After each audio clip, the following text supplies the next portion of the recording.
9:27. Y seguimos en directo. Lo primero de todo, vamos a dar la bienvenida ya a Araceli Vega. Vamos a tratar de suplir estos calores con sabios consejos, con informaciones y sobre todo en un periodo especial. Buenos días, Araceli. Buenos días. En el que las vacaciones, que por eso se llaman así, sí son vacaciones, ¿no? Pues nos otorgan en casa más tiempo para estar con los peques. No siempre, cada uno con sus circunstancias, pero es verdad que así a priori y en lo que concierne a los niños, más tiempo libre y de alguna manera, y es verdad que luego cuando llega septiembre es un comentario habitual de muchos padres, Araceli, es que están asalvajados, a ver cómo les retomo yo con sus rutinas habituales. Bueno, es que parte de esas rutinas no se tienen por qué interrumpir. Claro. Con una salvedad, efectivamente. Claro. Y es que ellos sepan que están de vacaciones y que, bueno, bien merecido ese tiempo libre. Exacto. Y por eso hoy el tema que queríamos tratar era un tema que pudiera apoyar a los padres, ¿no? En este periodo, que realmente ellos pudieran sentir que hacían algo para mantener esa continuidad de todo lo que han ido adquiriendo y aprendiendo durante el curso. Y lo que tú has dicho, que podamos no notar ese contraste tan grande cuando llega septiembre. Bueno, hoy tratamos de hablar de uno de esos valores muy relacionado también con la empatía, muy relacionado con el entusiasmo, que es el control de uno mismo. Exacto. Pero claro, aplicado a los pequeños. Así es que vamos a ver primero qué es el dominio de uno mismo, qué entendemos por ese dominio y cómo trabajarlo en casa. Mira, vamos a tener semanas por delante para dedicarle a los críos. Sí, en principio, así la definición global de dominio de sí mismo es que es el control de una gran parte de nuestros pensamientos para que podamos hacer aquellas acciones que resultan más convenientes a nuestra vida. Y también integra el hecho de tener madurez suficiente para elegir con sabiduría. Y también otro aspecto que lo hemos tratado es administrar de una manera positiva nuestras emociones. Los niños pueden perder el control de sí mismos si efectivamente no saben controlar esas emociones. Luego hablaremos de la inteligencia emocional y el papel que cumple en ello. Y si no tienen una fortaleza de carácter. Esto es. Y dirán nuestros oyentes, vale, muy bien, pero ¿cómo conseguimos esa fortaleza de carácter en los peques? Eso es. Y también carácter mi hijo tiene mucho, seguro. Estamos hablando de cosas distintas. No tiene nada que ver. Hay una cosita más que quiero decir en la definición, que no quiero que se nos olvide, y es aprender a establecer relaciones sociales favorables, que esto a los padres sé que les importa mucho. Por eso también es otro aspecto. Los vamos a tratar todos, vamos a ir ordenadamente por cada uno de ellos. Entonces, efectivamente, lo que tú dices de la fortaleza de carácter, porque claro, cuando enfrentamos el tema del dominio de sí mismo, tenemos que tener en cuenta que van a salir muchas tendencias y muchas inercias que son subconscientes, o sea, que están ahí muy enterradas abajo.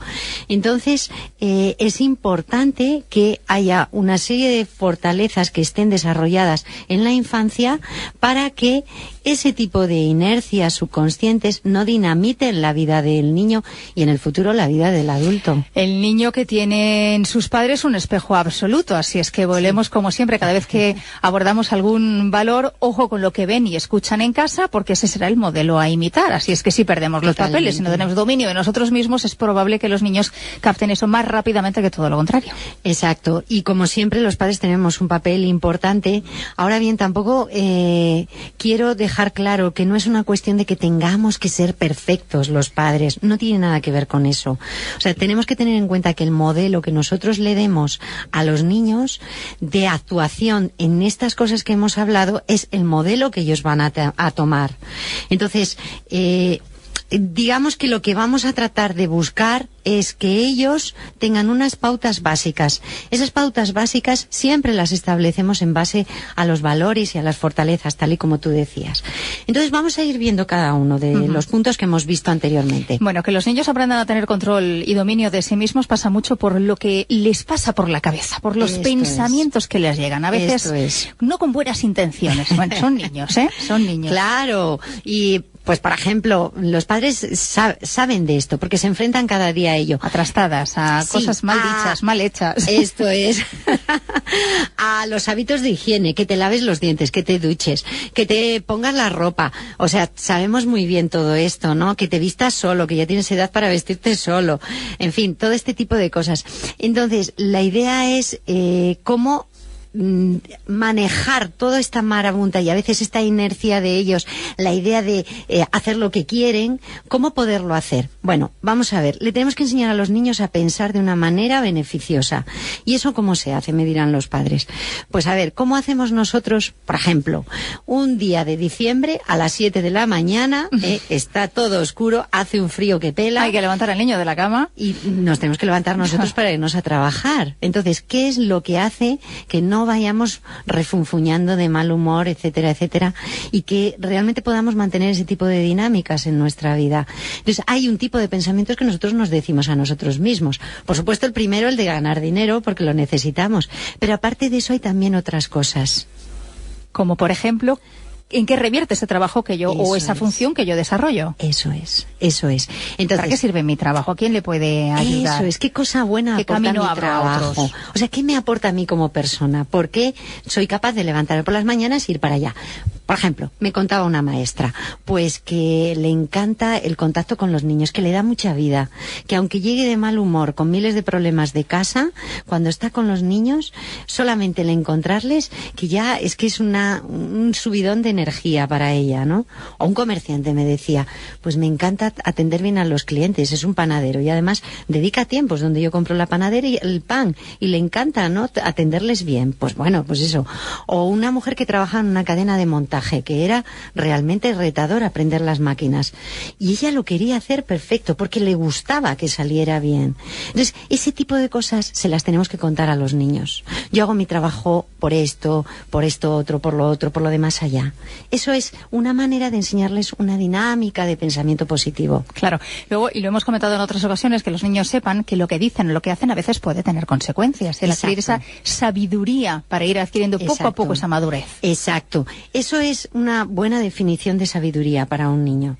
O sea, que ellos tienen que saber que si tratan mal a un amiguito, pues van a encontrarse probablemente con el rechazo del amiguito y con que no quiera volverse a relacionar con ellos. Entonces, enseñar sabiduría a los niños implica enseñarles a detectar eso que ellos saben que está bien. Y cuando son pequeños, seguro que los padres me están diciendo, sí, yo ya lo he visto esto. Cómo a veces sueltan genialidades y dicen, fíjate lo que me ha dicho. Por ejemplo, hace poco lo veía en una amiga que publicaba algo de su niña en Facebook, ¿no?, sobre la paciencia. Entonces, intuitivamente los niños saben lo que está bien y lo que no. Otra cosa es que elijan el hacerlo o no hacerlo. Entonces, ahí es donde nosotros tenemos que hacer un buen trabajo en el sentido de enseñarles, mira, si haces esto va a pasar esto, si haces lo otro va a pasar lo otro. Uh-huh. Y este trabajo lo obtenemos, por ejemplo, con ayuda, con salir al campo, con tener contacto con la naturaleza. Ahora en el verano podemos aprovechar, porque estamos más en el campo. Entonces, enseñarle, por ejemplo, mira, cómo hacen las hormigas, fíjate, llevan esto de aquí para allá y de esta manera lo consiguen. O cómo los pájaros están construyendo los nidos. Aquí en Alcalá, que tenemos nuestras queridas cigüeñas, cómo construyen los nidos, le podemos enseñar a observarlos, aunque sean... O viendo simplemente una película juntos en casa. Esto es. ¿Cómo crees que se sintió el protagonista? Le preguntamos, para que ellos aprendan a racionalizar, a pensar. ¿Y qué te parece si en vez de hacer esto hace lo otro? ¿Qué pasaría? ¿O cómo se sintió cuando trató de esta y de esta otra manera, o tuvo en cuenta esto, otro, lo de más allá? O sea, cuando veamos una película, si es en DVD la paramos, si no, después podemos hablar con ellos cuando sea en el cine. Y también, por ejemplo, cuando estamos en la naturaleza, bien sea en el mar o en el campo o en cualquier sitio, decirles que escuchen los sonidos, porque... Que experimenten los olores del campo, ¿verdad? Eso los es. Sonidos también de la naturaleza. Eso es, que contacten con sus sentidos, porque hay un riesgo que corremos en nuestra sociedad hoy en día y es, hay mucho aparato que es fenomenal porque nos facilita la vida. Pero las tablets a veces no llegan a ofrecernos, por ejemplo, olor, ¿verdad?, de una rosa. Eso es. Que le demos a oler una rosa, por ejemplo, ¿no? Y lo de respirar, que les enseñemos a respirar. Vamos a veces muy agitados. Pues que están en el mar, que respiren ese aire que está, la brisa que está al lado del mar, que está llena de oxígeno por todos los lados. tienen que tener en cuenta una cosa los padres. Cuanto más respiran los niños, más despacio respiran, y las personas, más se oxigena nuestro cerebro, y por eso podemos pensar más. Y más rinde nuestro cerebro. Así que es fenomenal que les enseñemos a que cuando estén nerviosos, agitados, que se tomen unas cuantas respiraciones amplias. Pues ahora, en la playa, en la piscina, en el campo, podemos respirar. Estamos hablando del dominio de sí mismos, de los peques, el control, de cómo tener esa sabiduría, de cómo administrar también nuestras emociones. Otras veces ya hemos hablado de que los niños expresan abiertamente, que nosotros les preguntamos cómo te sientes en un momento en que tienen, pues eso, un enfado severo, una rabieta severa, entender esa rabieta y que nos cuenten qué sienten en ese momento. Sí. Que manifiesten esos sentimientos. Eso es. Le decimos, estás contento, ¿verdad? Cuéntame por qué. Y nos cuenta. O tienes miedo, ¿verdad? Cuéntame por qué. Entonces, todo lo que nosotros incidamos en que los niños entiendan sus emociones, las identifiquen, va a servir para que tengan empatía en el futuro. Un niño que no identifica emociones es un niño que va a ser como un corcho, o sea, un adulto que va a ser como un corcho, con todo lo que eso implica, porque va a tener dificultades en sus relaciones sociales, por supuesto en sus relaciones sentimentales, en su trabajo, en todas partes. Entonces, es importante que lo identifiquen. Y después otro punto es que sean capaces de diferenciar entre sentimiento y emoción. Vamos a hablar un pelín de esto, porque es importante. A ver, una emoción es muy rápida y es más bien una reacción psicofisiológica. O sea, es una producción casi de hormonas y de neurotransmisores en marcha. Entonces, es muy química una emoción. Y un sentimiento es una evaluación consciente de esas emociones. Entonces, la emoción es muy breve y la emoción, la verdad es que no se puede controlar a veces, dependiendo del temperamento de la persona, de la personalidad, incluso de la motivación, se puede o no se puede controlar. Pero el hecho es que puede venir de partes del cerebro, desde la amígdala, puede venir de una manera como muy impulsiva. Y algo que nos da asco, algo que nos entristece de momento. Eso es. Algo que nos da un miedo o una ira irracional. O algo que nos produce una alegría. Así, cuando ves a los niños, especialmente los niños lo explican eso, lo expresan mucho.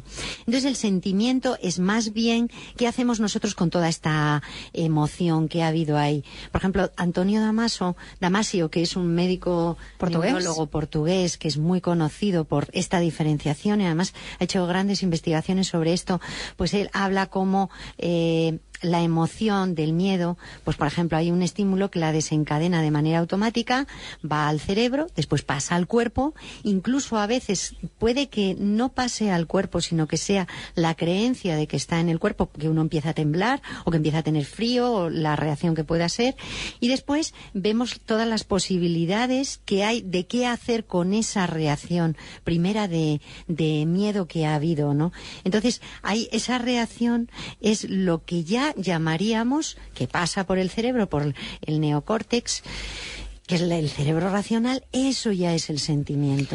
Estamos, a fin de cuentas, hablando de la inteligencia emocional, también en los pequeños, que anunciaba Goleman. Esto es. Entonces, ¿cuál es nuestro papel en todo lo que he explicado ahora como padres? Cuando tienen esa reacción de miedo, si nosotros les enseñamos a identificarlo, le decimos, has tenido miedo, ¿verdad? Sí. Entonces, lo que estamos haciendo, le estamos ayudando a racionalizarlo, a hablar de ello, a ver el por qué. Estamos llevándolos a este cerebro racional, al neocórtex. Y entonces, a evaluar ese miedo. No estamos enseñándole a negarlo, sino que lo está viendo, pero le estamos diciendo, vale, entonces, ¿qué podemos hacer ante esto? ¿Cómo lo podemos evitar? Entonces, el niño aprende a tener un manejo adecuado de las emociones, que es de lo que hablaba Goleman. Y cuando nos ocupamos de enseñar al niño a relacionarse con otros, hablamos de esas habilidades sociales favorables. ¿Qué truquillos tenemos para que el niño dé las gracias en un momento dado, salude en un momento dado, sea cortés, en fin? Esto es. Este es el otro punto. Establecer relaciones favorables implica que también tenemos que tener algunas maneras adecuadas de tratar a las otras personas. Y ahí es donde entran las fórmulas de cortesía que tú has dicho. Que repetimos hasta la saciedad, sobre todo cuando son más pequeños. Hay que dar las gracias. Sí. No has dicho, por favor. Sí.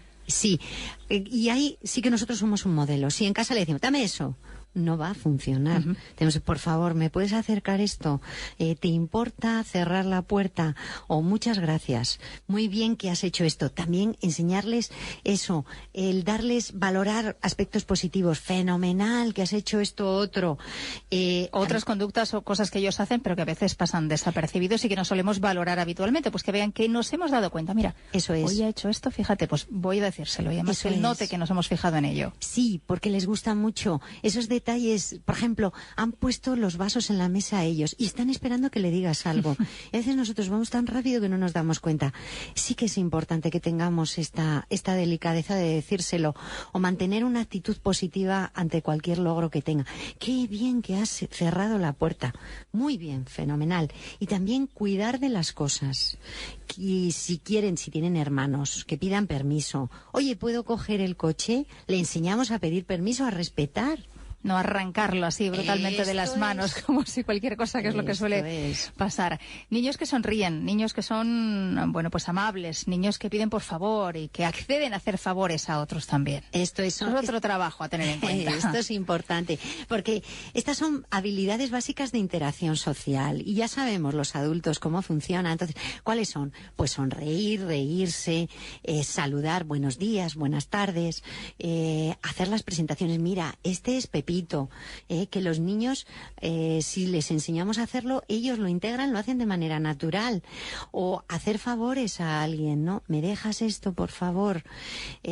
Todas las fórmulas de cortesía y amabilidad que tenemos todo el verano para trabajarlo, Araceli. Sí. Todo el verano por delante. Y es probable que a la primera, ni a la segunda, ni a la tercera no salga, o salga en casa, pero bueno, vamos por buen camino. Además, les recordamos a los padres, para que no sientan que tenemos un montón de información que le hemos dado, que este programa haremos vídeo lo colgaremos en el canal de YouTube, en el canal Araceli Vega, Educación en Valores, y que lo pueden volver a escuchar. Y tenemos nuevo libro, que va a ver la luz en septiembre. Sí. Se llama Una huida sorprendente, para niños a partir de 8 años.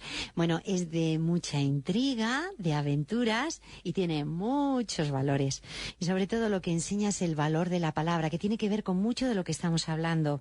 De saber comunicarse, relacionarse con otros. Las palabras, las palabras pueden crear sentimientos en otros y pueden hacer que una relación funcione o no funcione. De eso trata el libro.